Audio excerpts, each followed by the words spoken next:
The Girl Who Owned a Bear. Mama had gone downtown to shop. She had asked Nora to look after Jane Gladys, and Nora promised she would. But it was her afternoon for polishing the silver, so she stayed in the pantry and left Jane Gladys to amuse herself alone in the big sitting room upstairs. The little girl did not mind being alone, for she was working on her first piece of embroidery, a sofa pillow for Papa's birthday present. So she crept into the big bay window and curled herself up on the broad sill while she bent her brown head over her work. Soon the door opened and closed again, quietly. Jane Gladys thought it was Nora, so she didn't look up until she had taken a couple more stitches on a forget-me-not. Then she raised her eyes and was astonished to find a strange man in the middle of the room who regarded her earnestly. He was short and fat and seemed to be breathing heavily from his climb up the stairs. He held a work silk hat in one hand, and underneath his other elbow was tucked a good-sized book. He was dressed in a black suit that looked old and rather shabby, and his head was bald upon the top. "Excuse me," he said, while the child gazed at him in solemn surprise. "Are you Jane Gladys Brown?" "Yes, sir," she answered. Very good indeed," he remarked, with a queer sort of smile. "I've had quite a hunt to find you, but I've succeeded at last." "How did you get in?" inquired Jane Gladys, with a growing distrust of her visitor. "That is a secret," he said mysteriously. This was enough to put the girl on her guard. She looked at the man, and the man looked at her, and both looks were grave and somewhat anxious. "What do you want?" she asked, straightening herself up with a dignified air. "Ah, now we are coming to business," said the man briskly. "I'm going to be quite frank with you. To begin with, your father has abused me in a most ungentlemanly manner." Jane Gladys got off the windowsill and pointed her small finger at the door. "Leave this room immediately," she cried, her voice trembling with indignation. "My papa is the best man in the world. He never abused anybody." "Allow me to explain, please," said the visitor, without paying any attention to her request to go away. "Your father may be very kind to you, for you are his little girl, you know. But when he's downtown in his office, he's inclined to be rather severe, especially on book agents. Now, I called on him the other day and asked him to buy the complete works of Peter Smith, and what do you suppose he did?" She said nothing. "Why," continued the man with growing excitement, "he ordered me from his office and had me put out of the building by the janitor. What do you think of such treatment as that from the best papa in the world? Eh?" "I think he was quite right," said Jane Gladys. "Oh, you do? Well," said the man. "I resolved to be revenged for the insult. So, as your father is big and strong and a dangerous man, I have decided to be revenged upon his little girl." Jane Gladys shivered. "What are you going to do?" she asked. "I'm going to present you with this book," he answered, taking it from under his arm. Then he sat down on the edge of a chair, placed his hat on the rug, and drew a fountain pen from his vest pocket. "I'll write your name in it," said he. "How do you spell Gladys?" "Gladys," she replied. "Thank you. Now this," he continued, rising and handing her the book with a bow, "is my revenge for your father's treatment of me. Perhaps he'll be sorry he didn't buy the complete works of Peter Smith. Goodbye, my dear." He walked to the door, gave her another bow, and left the room. And Jane Gladys could see that he was laughing to himself, as if very much amused. When the door had closed behind the queer little man, the child sat down in the window again and glanced at the book. It had a red and yellow cover, and the word thingamajigs was across the front in big letters. Then she opened it curiously and saw her name written in black letters upon the first white leaf. "He was a funny little man," she said to herself thoughtfully. She turned the next leaf and saw a big picture of a clown dressed in green and red and yellow, and having a very white face with 3-cornered spots of red on each cheek and over the eyes. While she looked at this, the book trembled in her hands. The leaf crackled and creaked, and suddenly the clown jumped out of it and stood upon the floor beside her, becoming instantly as big as any ordinary clown. After stretching his arms and legs and yawning in a rather impolite manner, he gave a silly chuckle and said, "This is better.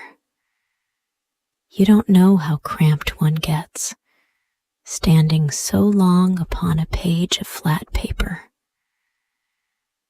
Perhaps you can imagine how startled Jane Gladys was, and how she stared at the clown who had just leaped out of the book. "You didn't expect anything of this sort, did you?" he asked, leering at her in clown fashion.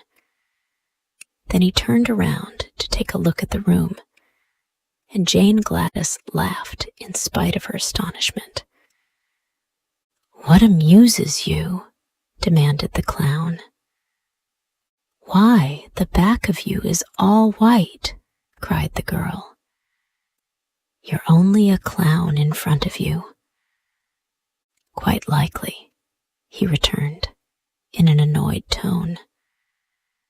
"The artist made a front view of me. He wasn't expected to make the back of me, for that was against the page of the book. But it makes you look so funny," said Jane Gladys, laughing until her eyes were moist with tears. The clown looked sulky and sat down upon a chair so she couldn't see his back. "I'm not the only thing in the book," he remarked crossly. This reminded her to turn another page, and she had scarcely noted that it contained the picture of a monkey, when the animal sprang from the book with a great crumpling of paper and landed upon the window seat beside her.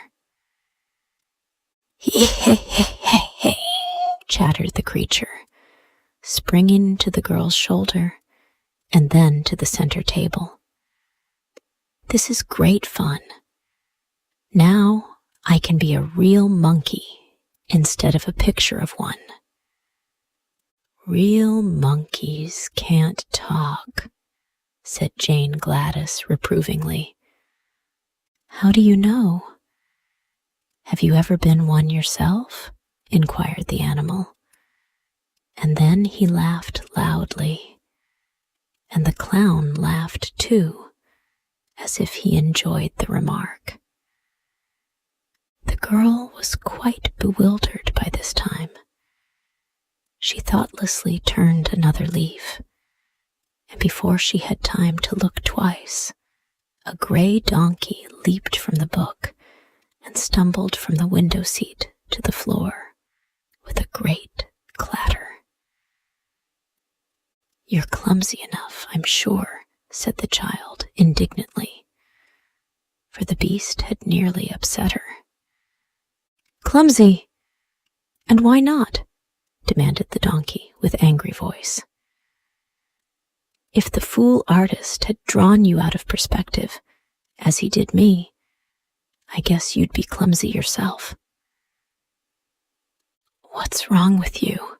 asked Jane Gladys. "My front and rear legs on the left side are nearly 6 inches too short. That's what's the matter. If that artist didn't know how to draw properly, why did he try to make a donkey at all?" "I don't know," replied the child, seeing an answer was expected. "I can hardly stand up," grumbled the donkey, "and the least little thing will topple me over." "Don't mind that," said the monkey, making a spring at the chandelier and swinging from it by his tail until Jane Gladys feared he would knock all the globes off. "The same artist has made my ears as big as that clown's, and everyone knows a monkey hasn't any ears to speak of, much less to draw." "He should be prosecuted," remarked the clown gloomily. "I haven't any back."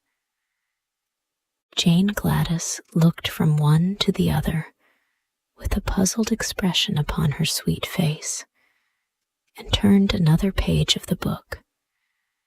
Swift as a flash, there sprang over her shoulder a tawny, spotted leopard, which landed upon the back of a big leather armchair and turned upon the others with a fierce movement. The monkey climbed to the top of the chandelier and chattered with fright.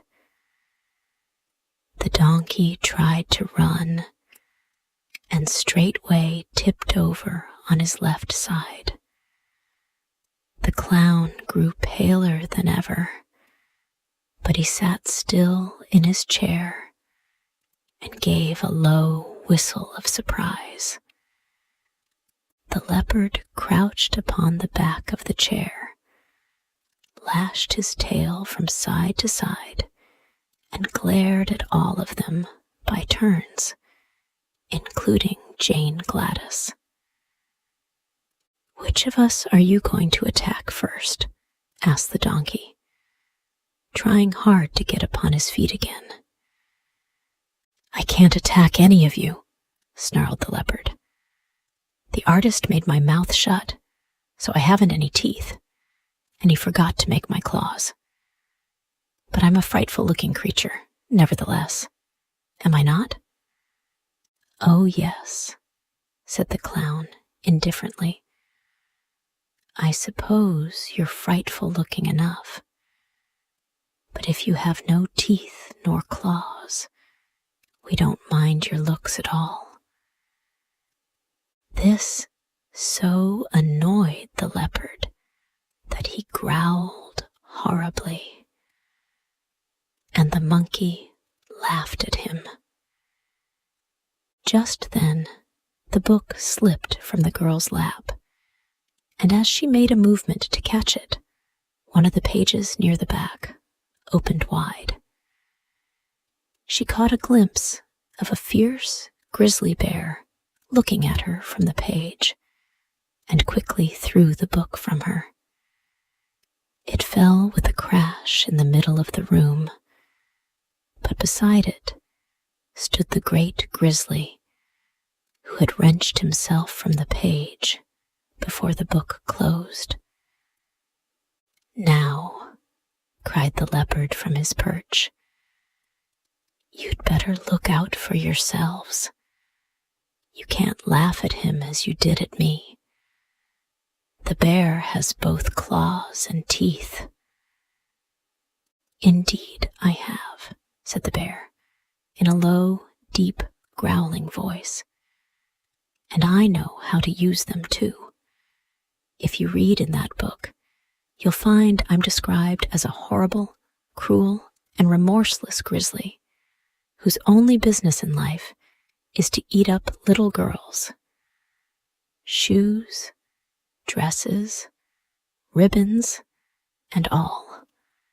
And then, the author says, I smack my lips and glory in my wickedness."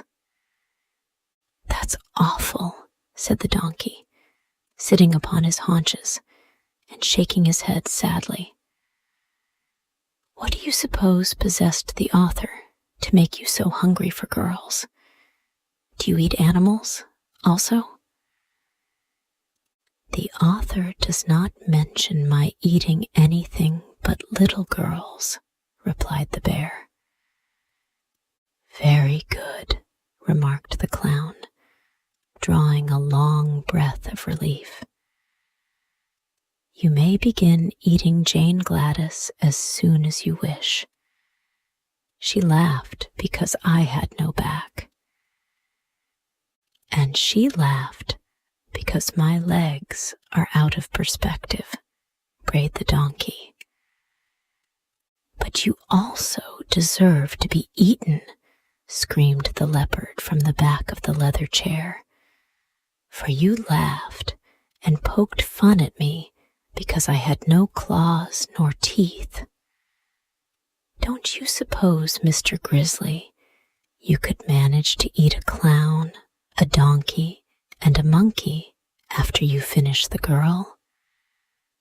"Perhaps so, and a leopard into the bargain," growled the bear.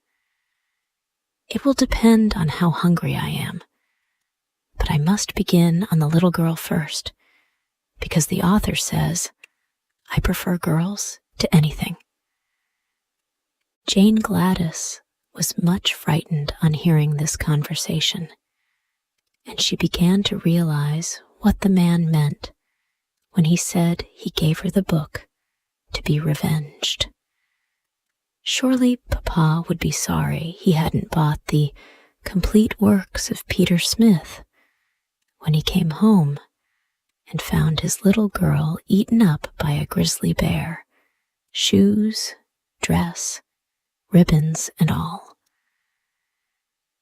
The bear stood up and balanced himself on his rear legs. "This is the way I look in the book," he said. "Now, watch me eat the little girl." He advanced slowly toward Jane Gladys, and the monkey, the leopard, the donkey, and the clown all stood around in a circle and watched the bear with much interest. But before the grizzly reached her, the child had a sudden thought and cried out, "Stop! You mustn't eat me. It would be wrong." "Why?" asked the bear in surprise. "Because I own you, "You're my private property," she answered. "I don't see how you make that out," said the bear in a disappointed tone. "Why, the book was given to me. My name's on the front leaf, and you belong, by rights, in the book.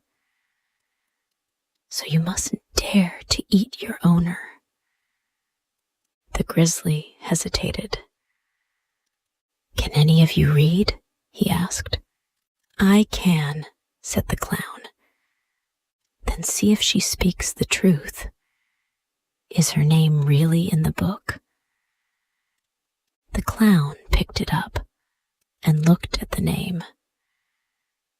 "It is," said he, "Jane Gladys Brown," and written quite plainly in big letters. The bear sighed. "Then, of course, I can't eat her," he decided. "That author is as disappointing as most authors are. But he's not as bad as the artist," exclaimed the donkey, who was still trying to stand up straight.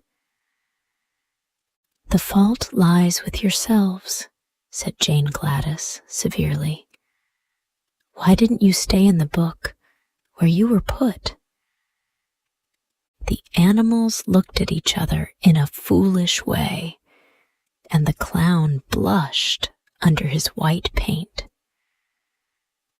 "Really," began the bear, and then he stopped short. The doorbell rang loudly. "It's Mama!" cried Jane Gladys, springing to her feet. "She's come home at last. Now, you stupid creatures." But she was interrupted by them all making a rush for the book. There was a swish and a whir and a rustling of leaves, and an instant later the book lay upon the floor, looking just like any other book, while Jane Gladys's strange companions had all disappeared.